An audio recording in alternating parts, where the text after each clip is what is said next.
Election commission نے کیا کیا، کچھ بھی نظر نہیں آیا۔ اس کے بعد پھر آپ کو پتا ہے پاکستان پیپلز پارٹی کو شروع میں تھوڑی سی مشکلات ضرور نظر آئی، ٹھیک ہے، لیکن اب پیپلز پارٹی کے ساتھ بھی جو ہے وہ محبتیں نچھاور کی جا رہی ہیں۔ اس کے بعد اگر بات کی جائے انتخابی نشان کی سیاست جو گلگت بلتستان میں کی گئی ہے کہ پہلے پی ٹی آئی اور پھر اعلان شدہ جماعت سے جو انتخابی نشان تھا وہ چھینا گیا۔ پی ٹی آئی کو یہ کہا گیا کہ آپ نے انٹرا پارٹی انتخابات نہیں کروائے، وہیں سابق چیف جسٹس قاضی فائز عیسیٰ کا فارمولہ گلگت بلتستان میں نافذ العمل کیا گیا اور کہا گیا کہ آپ نے انٹرا پارٹی انتخابات نہیں کرائے۔ حالانکہ اگر دیکھا جائے تو گلگت بلتستان میں کون سی سیاسی جماعت ہے مجھے دکھا دیں، مسلم لیگ نون ہو، پاکستان پیپلز پارٹی ہو، جماعت اسلامی ہو، جمعیت علماء اسلام ہو، اسلامی تحریک ہو، مجلس وحدت المسلمین ہو، ایم کیو ایم ہو، کاف لیگ ہو یا دیگر مقامی سیاسی جماعتیں ہوں یا مذہبی جماعتیں ہوں، کسی کا مجھے دکھا دیں کہ انہوں نے انٹرا پارٹی انتخابات کروائے۔ لیکن کیا ہے، ایک بہانہ چاہیے پاکستان تحریک انصاف سے انتخابی نشان چھیننے کا، اب وہ ہو گیا۔ اس کے بعد جب پاکستان تحریک انصاف کو انتخابی نشان نہیں ملا تو انہوں نے ایک سیاسی جماعت جو اس سال رجسٹر کی گئی تھی گلگت بلتستان میں، اور شیر غازی صاحب اس کے چیئرمین ہیں، اور انہوں نے وہاں پر ان کے ساتھ خالد خورشید کی شاید بات ہوئی جو Gilgit Baltistan P T I کے صوبائی صدر ہیں۔ اس معاملات میں جب ان کی گفت و شنید ہو گئی اور پھر اڈیالہ جیل کی تصویر اور گھوڑے پر عمران خان کو سوار کر کے انہوں نے ایک شام کو تصویر شیئر کی۔ جب جو ہی شام کو تصویر شیئر ہوئی اس کے بعد جو گلگت بلتستان ڈیموکریٹک پارٹی جن سے پی ٹی آئی الحاق کرنے جا رہی تھی، پہلے آپشن پہ تو ان سے جو پولو مین تھا یعنی گھوڑا سوار تھا وہ انتخابی نشان واپس لے آئی گیا۔ اس کے اگلے دن جو امیدوار تھے خود چیئرمین صاحب الیکشن لڑ رہے تھے ان کو اپنے حلقے سے وڈرا کرنا پڑا، یعنی مطلب اس طرح اوپن تو نہیں، انٹرنل پریشرائز کیا گیا۔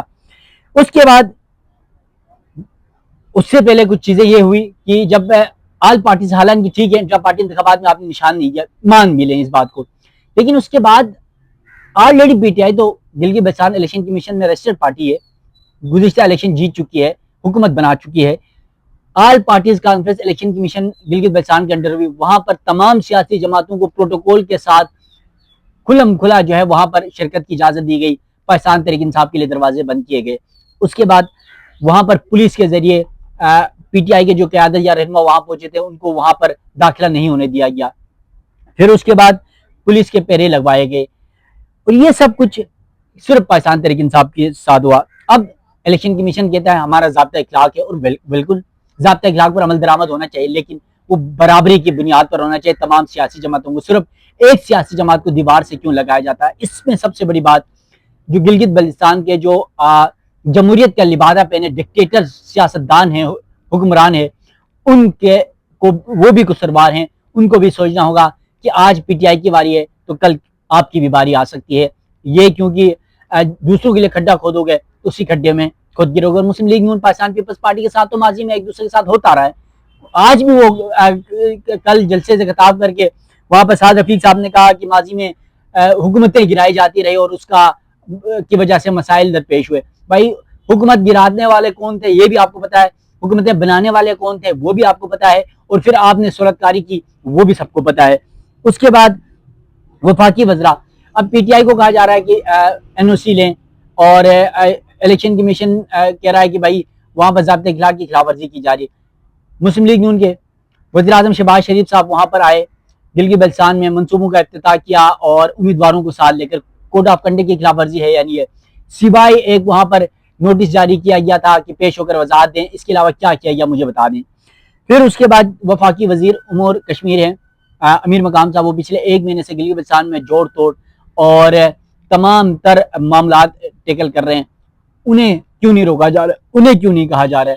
اس کے بعد دیگر سیاسی جماعتوں کا آپ دیکھ لیں کہ پیپلز پارٹی کے وہاں پر قمر زمان قاہرہ ہے، نیئر بخاری ہیں، ندیم افضل چند ہیں، وہ بھی وہاں پر پہنچے ہوئے، وہ پچھلے ایک مہینے سے کمپین کریں، ان کو کیوں نہیں روکا جا رہا ہے؟ جنید اکبر پی ٹی آئی کے صوبائی خیبر پختونخوا کے صدر ایک دن پہلے پہنچے، گلگت میں ایک ریلی کی، ان کے ہوش اڑ گئے، دوسرے دن گدر سے ان کو ضلع بدر کیا گیا، پھر گلگت سے بھی ضلع بدر کیا گیا اور یہ بہانہ بنایا گیا کہ این او سی نہیں لی گئی، ٹھیک ہے۔ اب یہ سب کچھ گلگت بلتستان میں ہو رہا ہے کہ پی ٹی آئی کو، حالانکہ پی ٹی آئی کا خوف اتنا ہے کہ پی ٹی آئی کو جب سابق وزیر اعلیٰ خالد خورشید کو ایک عدالتی فیصلے کے ذریعے سیٹ سے ہٹایا گیا، وزارت عظمیٰ کے عہدے سے ہٹایا گیا، تو پی ٹی آئی کے اندر ہی ایک فارورڈ بلاک بنوایا گیا، گلبر خان سمیت دیگر کو حکومت دی گئی، گلبر خان وزیر اعلیٰ بنے اور 2-2.5 سال میں کیا کچھ کیا وہ آپ سب کے سامنے ہے. گلگت بلتستان کے عوام اور پورے ملک کی عوام ذرہ ذرہ جانتی ہے.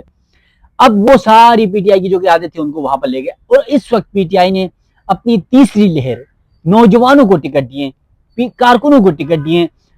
ان کا بھی اتنا خوف ہے کہ ان سے بھی گھبرائے ہوئے. حالانکہ یقین مانیے گا اگر پی ٹی آئی بہت محنت کرتی ہے تو جو گراؤنڈ ریئلٹیز ہے 3 سے 4 سیٹیں نکال سکتی ہے گلگت بلتستان میں موجودہ سچویشن میں.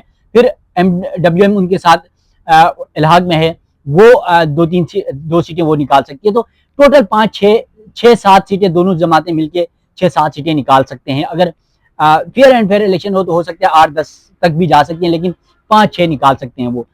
اب اس سچویشن میں حالانکہ یہ سب کچھ ہو رہا ہے تو اس کے باوجود پی ٹی آئی کے اوپر جب پی ٹی آئی جیت بھی نہیں سکتی وہاں 4-5 سیٹیں کے علاوہ, تو ان کے اوپر اس طرح سے کر کے, بلکہ گلگت بلتستان کے جو ایک معاشرتی اصول ہیں, وہاں کے مقامی قواعد ضوابط ہیں, وہاں کی مہمان نوازی ہے, اس کو جو ہے وہ بدنام کرنے کی کوشش کی جا رہی ہے. خیبر پختونخوا اور گلگت بلتستان کو لڑانے کی کوشش کی جا رہی ہے. اللہ نہ کرے, مجھے نہیں کہنا چاہیے لیکن میں پھر بھی یہ بات لازمی کروں گا کہ آج گلگت بلتستان سے پی ٹی آئی کے صوبائی صدر کو خیبر پختونخوا کے وہاں سے ضلع بدر کیا گیا.